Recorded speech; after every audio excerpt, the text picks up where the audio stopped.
I'm an alumni of the Hubert Humphrey Fellowship. I was actually attending the fellowship in 2009, 2010, placed at the University of Maryland. And one of the things we did in the visits that we used to go around, when we visited the White House, we were asked, sometimes just make a wish. What do you're here for this program? What do you intend? What are your expectations? What do you intend to do? And stuff like that. So, from nowhere, being Kenyan, actually I was the only Kenyan in that group.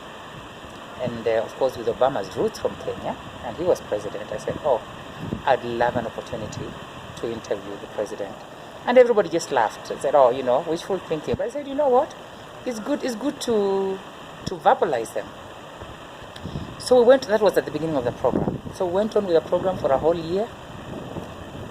And one of the days when I visited, I inquired again. I said, is there a possibility of interviewing President Obama or even interviewing Secretary of State? That time it was Hillary Clinton. And they said that is a long process, but it can be considered. Little did I know that all this used to be recorded or to be marked.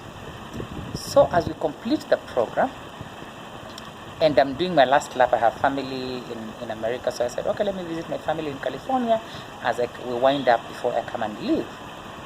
And I'm in Los Angeles, and I get this call very early in the morning, and you see Los Angeles is like 3 hours behind the eastern coast, the western coast. And I'm told, I'm asked by somebody, so are you Rachel? Yeah. Of the Hubert Humphrey program? Yes. From Kenya? Yes. Do you remember requesting that you wanted an interview with the president? I said, oh yes, I did. Would you still want that interview? I said, are you kidding? Of course, yes. I said, okay, we just want to know if you're still keen, so don't worry about it. We'll find out. I said, is there a possibility? I said, no, we just wanted to know if you're still keen. We'll tell you. So I waited, and then I quickly thought, this could be possible. So I called my boss that time in Nairobi and said, I've been asked this question and I don't want to be caught unawares. You have to create time for me. If I'm going to have an interview with President Obama, then I need it aired. And I remember my boss laughing and saying, Rachel, sometimes you're ambitious, but good luck.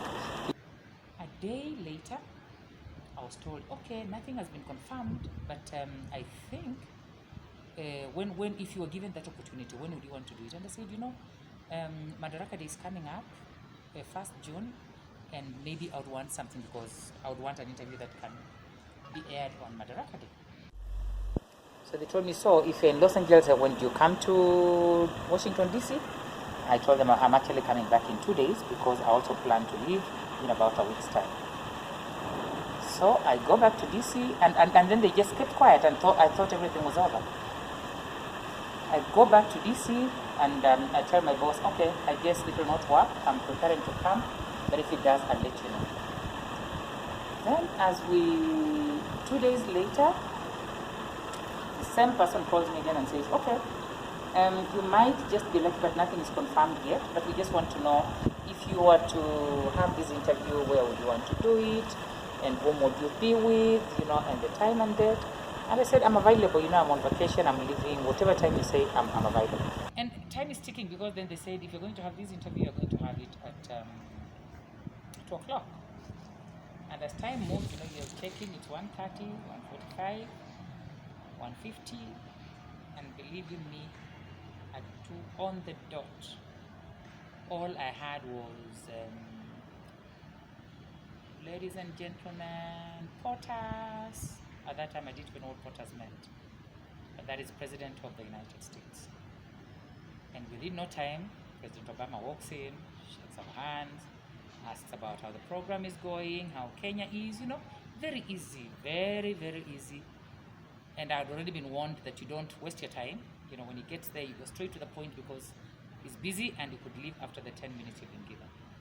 So we sit and I start my interview. It was all focused on Kenya. I may have asked one or two questions about the US and about, of course, being a very gender-sensitive person, also about the gender concerns in the US. But that is how the interview came, and of course, my office was very gracious to air the interview as I'd requested. But it's one of those experiences you don't forget. He's very, the president is very powerful. Even as he sits there and talks, you don't believe that this opportunity is really there.